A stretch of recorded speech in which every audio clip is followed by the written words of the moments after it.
আল্লাহর কি কারিশমা! অথচ মহান আল্লাহ রাব্বুল আলামিন এই ইসমাঈল আলাইহিস সালামকে ছুরির নিচে জবাই করলেন না। তার কারণ আল্লাহ তাআলার পরীক্ষা ছিল যে কোনো মানুষ ইব্রাহিম আলাইহিস সালামকে যে পরীক্ষা করেছিলেন যে ইব্রাহিম আলাইহিস সালাম দেখি তার জীবনের সবচেয়ে প্রিয় বস্তু, তার কলিজার টুকরা সন্তান আমার রাস্তায় কোরবানি দেয় কিনা। এইটাই হলো পরীক্ষা।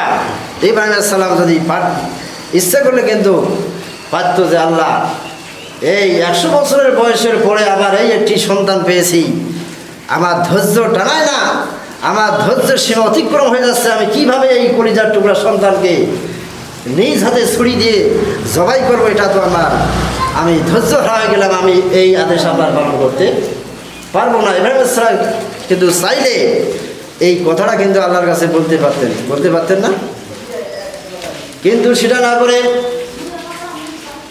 সরাসরি যখন ইব্রাহিম আলাইহিস সালাম তার ছেলের সাথে পরামর্শ করে যখন আল্লাহর হুকুম পালন করার জন্য যখন তিনি সামনে অগ্রসর হলেন,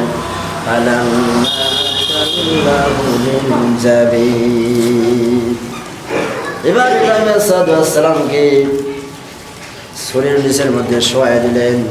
শোয়াই দেওয়ার পরে ইব্রাহিম আলাইহিস সালাম বারবার চেষ্টা করছেন তার প্রিয় পুত্র সন্তানকে কুরবানি দেওয়ার জন্য। অনেক চেষ্টা করলেন, ছুরি যখন কাটে না, ছুরি দিয়ে পাথরে আঘাত করলে পাথর পর্যন্ত দুটুকরো হয়ে গেল, মানে ছুরির যেটা ধারালো অবস্থা ছিল পাথর দুটুকরা হলো, কিন্তু ইসমাঈল আলাইহিস সালামের গলা কিন্তু ছুরি দিয়ে কাটতেছে। কিন্তু আল্লাহ রাব্বুল আলামিন এই দৃশ্য বারবার দেখলেন, বারবার আল্লাহ তাআলা দেখতেছেন যে আমার খলিল, আমার প্রিয় বন্ধু ইব্রাহিম আলাইহিস সালাম আমার হুকুম পালন করার জন্য তার প্রিয় সন্তানকে কোরবানি দেওয়ার জন্য আপ্রাণ চেষ্টা করতেছেন। আল্লাহ রাব্বুল আলামিন এই দৃশ্য দেখে খুশি হয়ে আল্লাহ রাব্বুল আলামিন ইব্রাহিম আলাইহিস সালামের উপর ওহী নাযিল করলেন। ইব্রাহিম আলাইহিস সালামকে বললেন, ওয়াদ সাদ্দাকতার রুইয়া ইন্না কাযালিকা নাজজিল মুহসিনিন। এবার আল্লাহ তাআলা ইব্রাহিম আলাইহিস সালামকে ডাক দিয়ে বললেন, ও আমার নবী, তুমি যে চেষ্টাটা করেছো আমার হুকুম পালন করার জন্য, তোমার প্রিয় সন্তানকে কোরবানি করার জন্য ছুরির নিচে যে সন্তানকে শোয়াই দিয়েছো, বারবার চেষ্টা করতেছো, এই চেষ্টাটা আমি আল্লাহ রাব্বুল আলামিন কবুল করে নিলাম। তোমার স্বপ্ন তুমি সত্য বাস্তবায়ন করলে, আমি তোমার এই চেষ্টাকে কবুল করলাম, তোমার কোরবানিকে কবুল করলাম। এই কথা বলে আল্লাহ রাব্বুল আলামিন ওই ছুরির নিচে ইব্রাহিম আলাইহিস সালামকে সরিয়ে দিয়ে, ফেরেশতার মাধ্যমে ইসমাঈল আলাইহিস সালামকে ছুরির নিচ থেকে সরিয়ে দিয়ে সেখানে বেহেশত থেকে একটি দুম্বা নিয়ে এসে ওই ছুরির নিচে যখন দিলেন, সঙ্গে সঙ্গে সেটা কোরবানি হয়ে গেল। এটাই ছিল পরীক্ষা, এটাই ছিল পরীক্ষা যে ইব্রাহিম আলাইহিস সালাম তার কলিজার টুকরা সন্তানকে জবাই করতে গিয়ে যে চেষ্টাটা করেছিলেন, এটাই আল্লাহ তাআলা কবুল করলেন।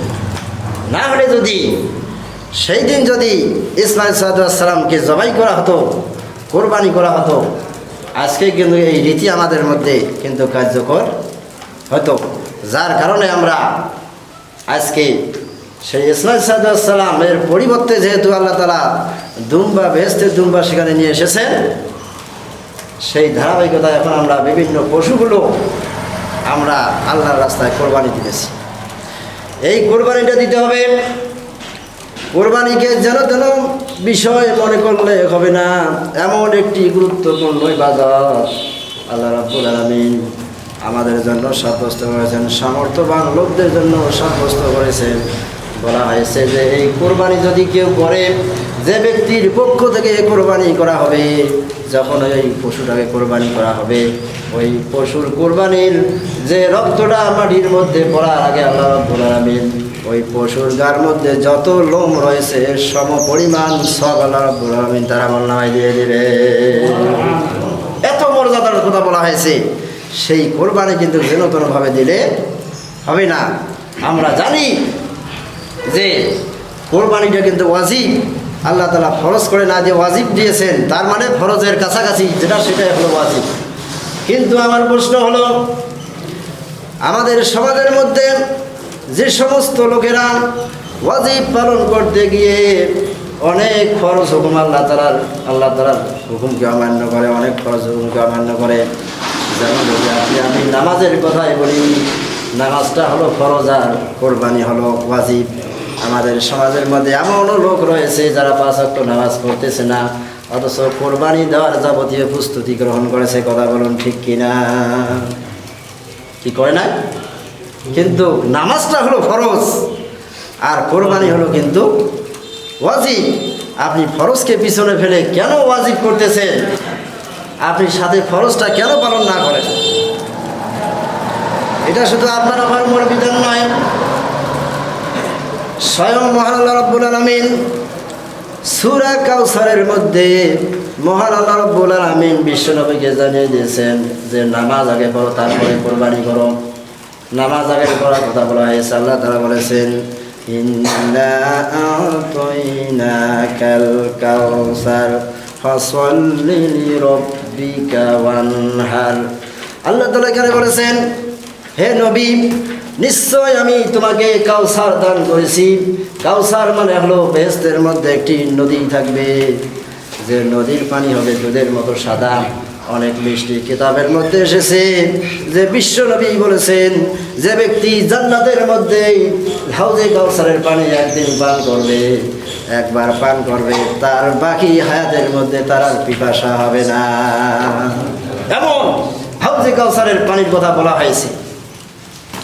সেই হাউজে কাউসার আল্লাহ তাআলা বলেন, ও নবী, আমি তোমাকে হাউজে কাউসার দান করেছি।